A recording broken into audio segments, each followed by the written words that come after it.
প্রধান শিক্ষক সুব্রত কুমার বুড়াই মহাশয়।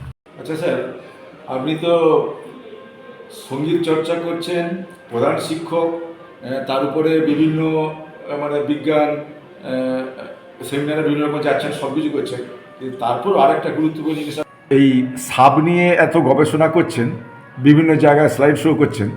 আপনার এই সাপ নিয়ে প্রধান শিক্ষক হওয়া সত্ত্বেও সাপ নিয়ে এরকম মানে স্লাইড শো করা কিংবা গবেষণা করার আপনার মাথায় কেন এলো এটা? আমি 2000 সাল থেকে সাপের সম্পর্কে খুব ইন্টারেস্টেড হই। সুন্দরবনের কিছু সাপের ওপর যারা কাজ করে, বিজন ভট্টাচার্য, নিরাপদ সর্দার, রবি মণ্ডল, এই সমস্ত মানুষজনের সান্নিধ্যে এসেছিলাম। দেখবেন, মানুষের সান্নিধ্যে এসে মানুষের জীবনের পরিবর্তন ঘটে। ঠিক সেই রকমই সেটা চাপা পড়ে যায়। আবার এই 2008, 9, 10 এরকম সময়ে ডক্টর দয়ালবন্ধু মজুমদার, যিনি সাপের কামড়ের চিকিৎসার জন্য খুব বিখ্যাত মানুষ, উনি একজন MS সার্জেন ডাক্তার, চক্ষু বিশেষজ্ঞ, কিন্তু উনি সাপ এবং সাপের কামড় এবং তার চিকিৎসা এবং মানুষকে বাঁচানো সম্পর্কে যথেষ্ট অভিজ্ঞতা সম্পন্ন মানুষ।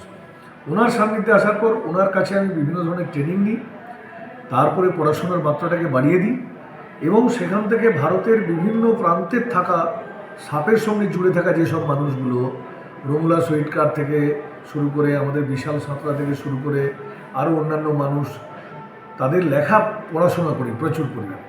এবং সেই পড়াশোনা করতে করতে আমার মধ্যে এরকম একটা চিন্তাভাবনা আছে যে গ্রামাঞ্চলে সাপকে নিয়ে প্রচার দরকার, সাপের চিকিৎসা ব্যবস্থাকে নিয়ে সুন্দর প্রচার দরকার। কারণ মানুষ ওই না জানার ফলে তাদের জীবনটাকে সাপের কামড়ে হারিয়ে ফেলে বা সাপকে ভয় পায়।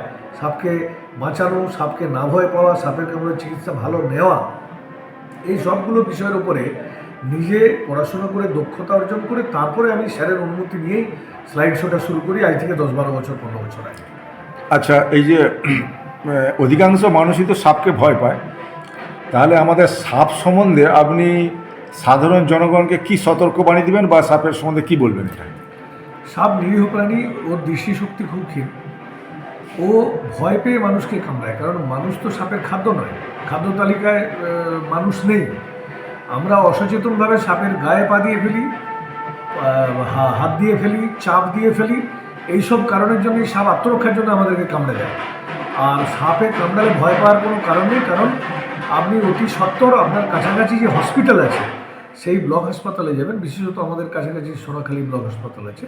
তাহলে এই ব্লক হাসপাতালে একটা সাপে কাটা রোগী যদি 100 মিনিটের মধ্যে দ্রুত পৌঁছে যায় এবং সেখানে যদি সে চিকিৎসা পরিষেবাটা সঠিকভাবে নেয়, তাহলে তার মৃত্যুর আশঙ্কাটা 100% কমে যায়।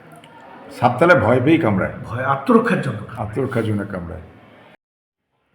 গোমকপোতা গঙ্গাধর বিদ্যা মন্দির উচ্চ মাধ্যমিক বিদ্যালয়ের প্রধান শিক্ষক সম্মানীয় সুব্রত কুমার বুড়াই মহাশয় একাধারে সাপ গবেষক।